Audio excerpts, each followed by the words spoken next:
Let's talk about Liverpool versus Manchester United. It's the biggest game in English football. It's a game that traditionally has seen both sides be incredibly strong, fighting for league titles.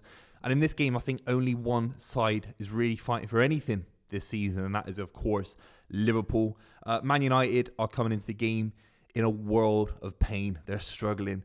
The Bayern Munich performance was... When I looked at it, I thought actually in the first half that they were a lot closer than I think people were giving them credit for. I thought Amrabat was getting on the ball and Anthony nutmegged Alphonso Davies, I think it was. Little moments where I thought live in the game, maybe Man United aren't that bad. Maybe they're competing. Maybe they'll nick the game 1-0. Bruno Fernandes had that opportunity on the edge of the box. And then it's that classic kind of 48-hour, 72-hour kind of reflection on the game. And you think, Bayern Munich were just knocking the ball around. The movement of some of the Bayern Munich players, it was like a positional training match. And Alphonso Davies was just positionally holding Anthony at bay, keeping him positionally in a space where he doesn't get beat. He only got beat once. Obviously, I mentioned the nutmeg, but Alphonso Davies, as an example, kind of almost in boxing when Tyson Fury went to Klitschko in Germany and kind of jabbed him around and kind of kept him at arm's length. That's what Bayern Munich did. I think if Bayern Munich had actually turned on the gears, were desperate for 3 points to get out of the group if they needed that, I think they could have put 3 or 4 or 5 past Man United. And the kind of 1-0 scoreline, a little bit similar to the 1-0 difference in the first game in Munich, wasn't symptomatic of how big the gap is between Bayern Munich and Manchester United. And that is an absolute travesty if you're Man United for the last 10 years. If you look at it as an owner perspective, if you look at it as a managerial perspective, he's had 2 years in there.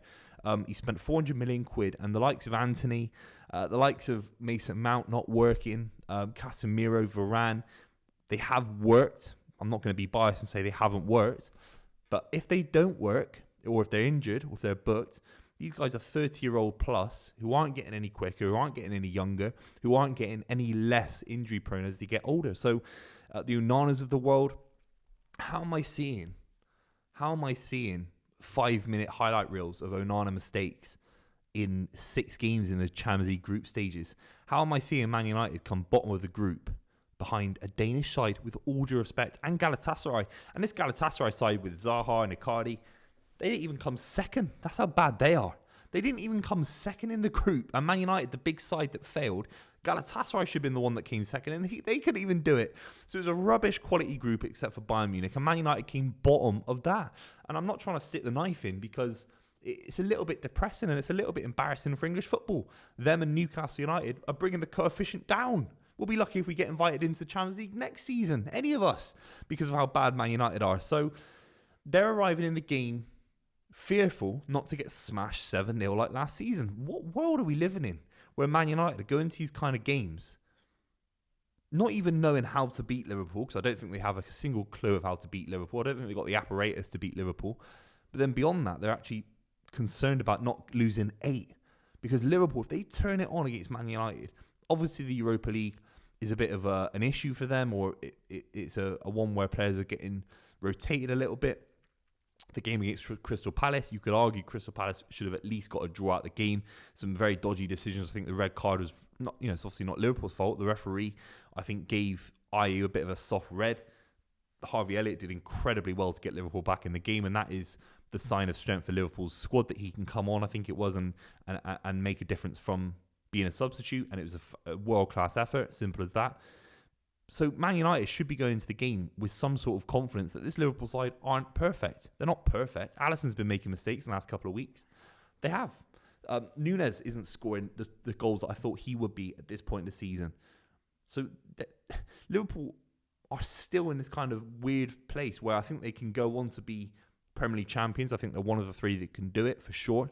But Liverpool's still got a lot of room to grow and a lot of things to figure out. Endo in midfield, is that going to work? Gravenberch in midfield, is that going to work? Curtis Jones, not so sure about that one. So Liverpool's still got this weird kind of, they're not a fixed side yet, they're still in transition. And Man United, despite all of the transition that Liverpool are going through as a side, Man United still can't be at a point where they can exploit the vulnerabilities that clearly exist in Liverpool. Liverpool are a fantastic side, but they're not finished. They haven't arrived yet. They will arrive, I think, within the next couple of years if Jurgen Klopp stays. So Man United, who've had a lot, Ten Hag's had a lot more time with a group of players, because Liverpool have had to swap out 4 or 5 players this summer. So it's a brand new Liverpool squad. It's Jurgen Klopp 2.0. And Man United arrive into the game without any idea of how to beat Liverpool, any understanding. There's been no progress. And I think that's the worst thing, because there are sides that come 4th or 5th and then they go on to win the Premier League. Chelsea came 10th and won the Premier League with Conte, with Mourinho. Guardiola came 3rd in his first season, then got 100 points. Within a year, with hundreds of millions spent, you can figure out stuff in the Premier League. You can figure out how to go on and win things. Now, there are still systemic issues at Man United, of course.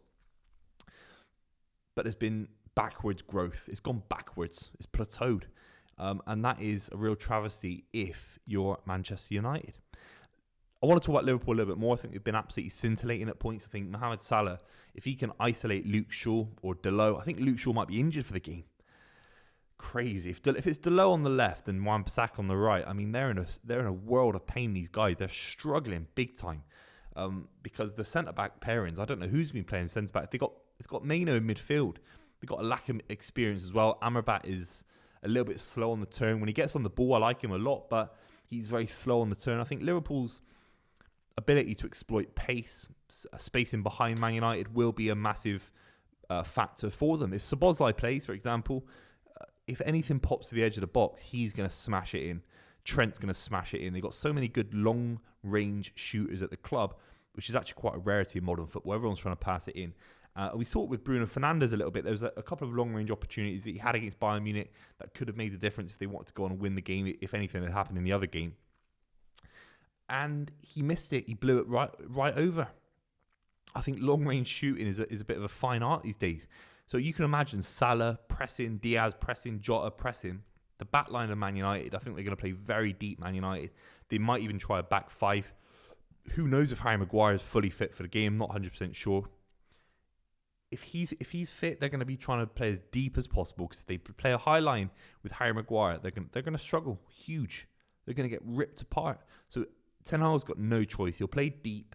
He'll play McTominay, pat the midfield, McTominay, Maino, Bruno Fernandes, maybe Anthony for a bit of work on one side, and just try and pack a midfield behind a back. Maybe it's a back 5. Who knows? I think it should be a back 5 against Liverpool. And then anything on the edge of the box, I think Liverpool will absolutely lap up. And I think Trent is going to be scoring in this game, or Szoboszlai, one of those two. I think it's going to be absolutely huge for Liverpool. And it's going to be a big win, because I think they'll use that as a platform to go on, build more confidence. Maybe there's signings in January. That is an interesting one, isn't it? Because I think Liverpool could definitely strengthen the DM position. There's £100 million there for Liverpool to spend. Clearly, they showed that by trying to sign Caicedo, trying to sign Lavia. Maybe it's Calvin Phillips. I get slagged off on this channel for bringing it up. I think Calvin Phillips would be a good fit for Liverpool. And I'm not trying to wind anyone up. Let me know what you think in the comments down below. Thank you so much for watching. I think Liverpool will smash Man United 5-0. It won't quite be 7. I think it's very close. But thank you so much for watching. I'll see you very, very soon.